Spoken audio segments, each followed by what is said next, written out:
पूरी तरीके से failure of law and order है।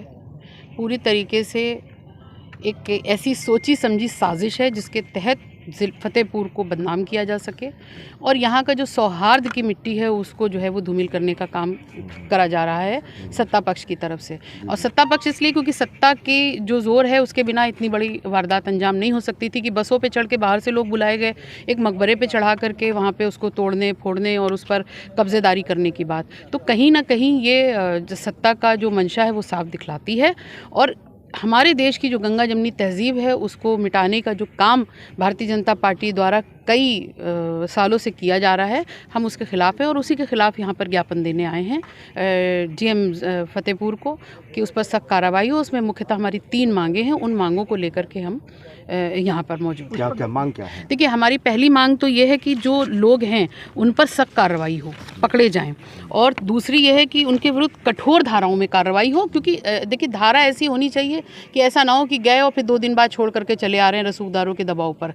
फिर कार्रवाई हो तो फिर ऐसी हो कि अगला आदमी जब इस तरह की हरकत सोचे तो उसको सोचने पर मजबूर कर दे। और तीसरी है धार्मिक स्थलों की जो सुरक्षा है उसको जो है चाक चौबंद करने की ज़रूरत है। और क्योंकि धर्म के नाम पर पहले ही बहुत उत्पात मचाया जा चुका है और आप देखिए समय समय पर तमाम चीज़ें आती हैं, तो धार्मिक स्थलों की जो सुरक्षा है उसको सुनिश्चित करने का काम ज़मीनी स्तर पर मौजूदा सरकार को करना पड़े, ये हमारी मुख्यतः है। कल से मुकदमा दर्ज हुआ लेकिन आज तक कोई अरेस्टिंग नहीं, कोई पुलिस पे कोई कार्रवाई नहीं, कि इस पे क्या कहेंगे? देखिए, मैंने अभी आपसे क्या कहा, सत्ता जब किसी चीज़ में शामिल होगी तो वहाँ पर इसी तरीके की चीज़ें होंगी कि हाथी के दांत खाने के कुछ दिखाने के कुछ होते हैं। तो उन्होंने एक सरसरी एक फॉर्मेलिटी कर दी कि हाँ भाई हमने मुकदमा दर्ज कर लिया। अरे मुकदमा दर्ज किया है तो उन जिन धाराओं पे किया है पहले तो धाराएं कौन सी हैं, फिर उस पर क्या आप कार्रवाई कर रहे हैं, कितने लोगों को आपने पकड़ा। एक तो बहुत ही मुख्य अभियुक्त है, उसको तो फ़ौरन ही पकड़ सकते हैं जाके, इतने बड़े ढाबे का मालिक है। तो मैं ये कहना चाहती हूँ कि सरकार किस पर डालना चाह रही है। लॉ एंड ऑर्डर, आप बुलडोज़र चलाना होता है, आप कहीं पर भी चला देते हैं जाके, तब आपके पास पूरी बल रहता है दल बल के साथ।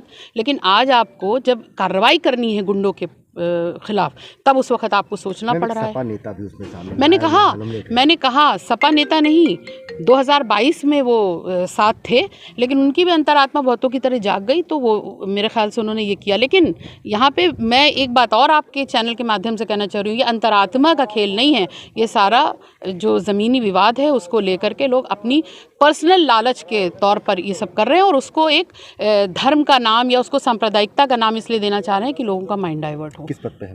मैं इस वक्त समाजवादी पार्टी में राष्ट्रीय प्रवक्ता हूँ और महिला सभा में राष्ट्रीय उपाध्यक्ष हूँ।